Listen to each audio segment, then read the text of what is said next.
All right, this is a lecture on chapter 2. Again, just remember these lectures are brief. They're really just to get you oriented to what I consider to be the important aspects of the chapter. If you look at this slide, it's talking about or addresses the classical approaches or long-standing approaches of management theory. And here's the important thing to note is that these aren't gone. They're still active within businesses, and I would have to say like that they're needed. We'll just briefly look at a few of these, but one thing we'll camp on a little bit, spend a little bit of time on, is Weber's bureaucratic organization. And it's really hard if you understand what a bureaucracy is. It's really hard to look at any organization and say it doesn't have some of these principles. Again, it's part and parcel of what it means to be a social scientist, where you're looking at not so much what should be happening, but what actually is happening. And quite honestly, it's hard to look at any organization and say there aren't some aspects of bureaucracy. So let's look at these three.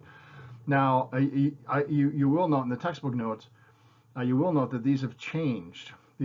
So we haven't done away with them, but some of these approaches, that is how we understand people and organizations, has changed. And so they're not, it's not so much they're irrelevant, but this is, as Shrek would say, it's an onion. There's layers to this. So Taylor was one of the first, a Frenchman, and he was one of the first to kind of understand that in order for management to happen, managers needed to take more of a proactive role in deciding how jobs should function best. And so this has instituted and instilled kind of the long-standing myth that managers know best, which today does not work that well. The workplace is so complicated. But again, you'll still find that the Taylor's principles exist or are alive in organizations, because they're kind of suggesting that you can look at a job and you can figure out how it can happen efficiently, how it could happen, with certain amounts of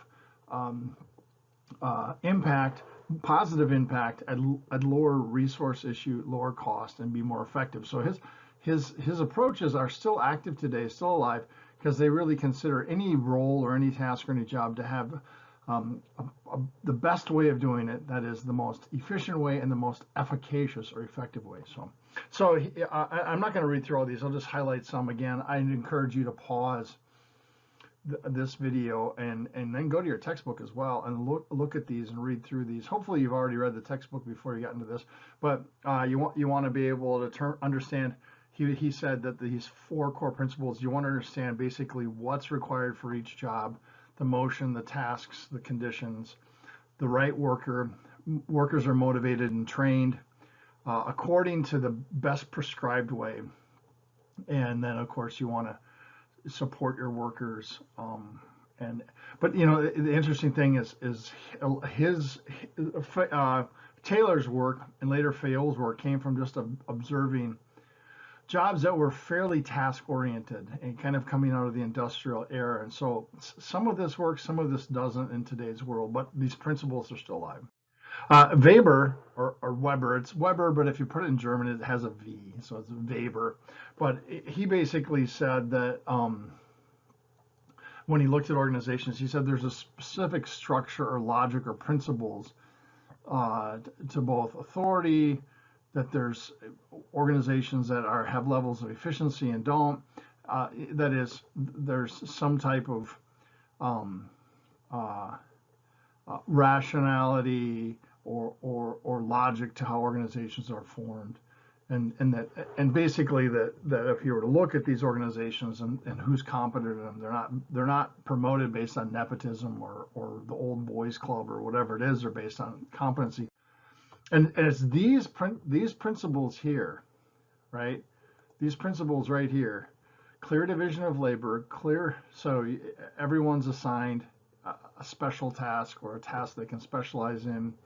There's a reporting structure, that is, you complete a task and you report to somebody, or you push your task on to the next person. There's procedures for doing the task right or wrong. that we put in rules that are based, really they're impersonal. It's really based on what the organization is trying to accomplish and not what the individual needs. And that if you want to get promoted, you really, it's based on merit. Those 5 principles of bureaucracy, you can read them in your textbook. I went through them quickly, but I just have to tell you, it's really hard to find organizations where this doesn't exist today. So thinking, sometimes you may have heard somebody say, oh, it's so bureaucratic here, I hate it. Well, I get what they're saying. They're saying that, that it's impersonal. They're really focusing on competency. They're really focusing on performance. But there's not many organizations, if any, that doesn't have at least 2, if not all, to some level of these 5 characteristics of bureaucracy. So bureaucracy is not dead. It's still found within organizational life. It may not identify the most efficacious model for organizations today, but it's around. The last one, this Fayol, Henry Fayol, Frederick Taylor, Max Weber, and then Henry Fayol. And Fayol had these administrative principles, and again, he was coming out of this understanding of, how do organizations actually survive and move forward. All 3 of these gentlemen, Fayol, Taylor, and Weber, were all considered social scientists, and they're all very much concerned with trying to identify what actually works in organizations. And he would suggest foresight within the organization. You have to have a plan for the future, that the organization needs to organize, that there needs to be somebody who's in command, and there needs to be coordinated efforts, there needs to be control. These look an awful lot. Let's just look at those again. Those look an awful lot like, what we've inherited today in management as a social science, which is planning, organizing, leading, controlling. Look at that. Planning, right? Foresight, coordination, organizing, coordination, and then organization, command, leadership, and control. So those are basically the 4 functions of a manager. And Fayol was one of the first to recognize that. So Fayol's work doesn't so much focus on the organization, although it's hard. You can't really separate the manager from the organization, but they're very helpful. We still use those today. Accurate. Again, we can add some to this in our understanding, for instance, of like systems theory or in-group, out-group behavior. There are things that we would add, we would layer on top of this, but we wouldn't say that none of these are accurate. I'm not going to spend time here, but I do want you to pause your video right now and look at this. These are basically the major contributors to the next iteration. This is in your textbook. The next iteration of management understanding it. And I'm just going to spend just a moment highlighting some of these, but I want you to read this.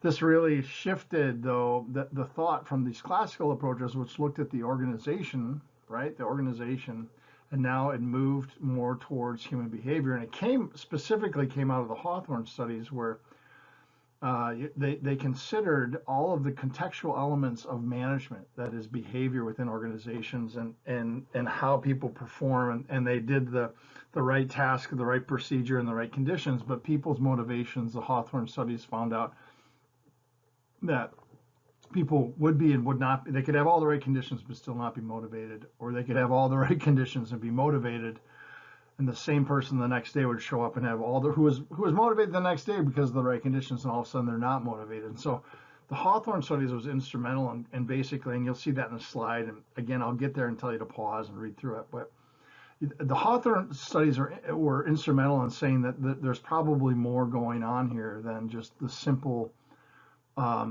contextual elements, that there was something that had to do with human behavior that was essential to understand. And that's where you're getting Abraham Maslow, who's arguably the father of positive psychology, the McGregor X theory, Y, and we'll look at these each briefly. So this is that Hawthorne studies that I mentioned, and basically they understood that when they looked at the economic incentives and the physical conditions of worker output, they just couldn't find a relationship. In other words, they're saying if you get all the elements of economic incentives right, and you make the worker's job as effective as possible, pay them well, you make the job workable. There are still psychological factors that influence the productivity. So this was kind of a new day for management science because it relied on these classical understandings that we as managers could create the job, we could make the job effective, we could make the job efficient, we could pay them well, and then boom, we'd have results. But Hawthorne came along and said, well, that you can do all that and you could still not get a positive result simply because there are personal psychological factors of the individual.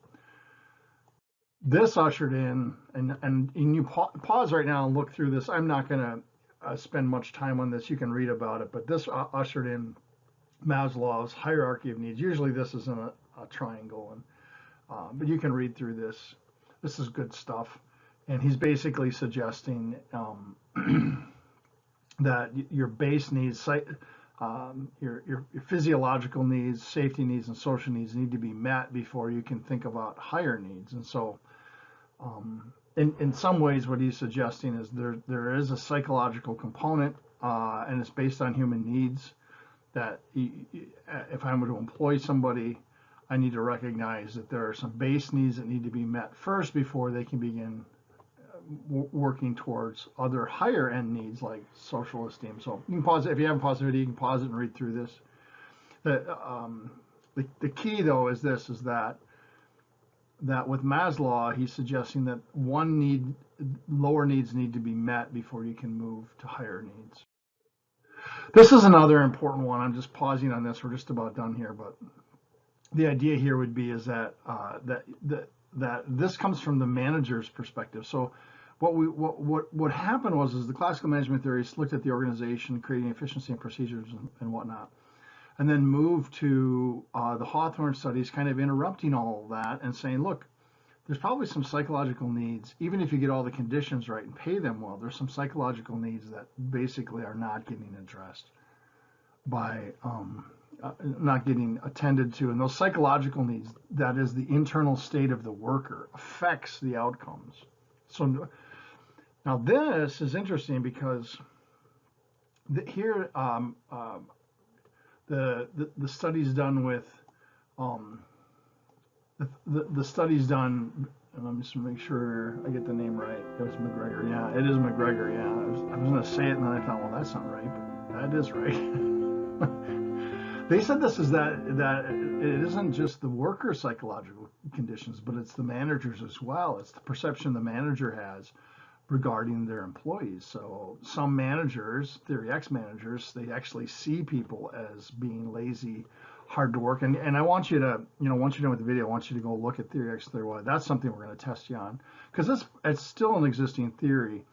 There's actually a theory now they've added to it: Theory X, Theory Y, and Theory Z. But for now, we just need to know Theory X and Theory Y. And Theory X says a manager will look at people as they're lazy and incompetent, and if I don't hold them accountable, they're not going to do their job.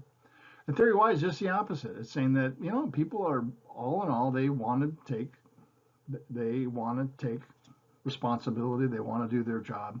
And the interesting thing is that managers, what research has shown is that managers who think about their people in Theory X, that is, they're lazy, they're irresponsible, typically they actually create an environment where that's exactly what happens. And you can read your textbook and do a little digging, but it's pretty easy to understand why, right? So when you're treating people in a condescending way, when you're always holding them accountable, or you don't believe in them, the message that you're sending them is, I expect you not to perform. And of course, there's no bridge of trust or empathy, and of course that's exactly what happens as they stop performing. So okay, hey, that's all we got. This is, again, just kind of a brief overview of the text for you. Hope it was helpful.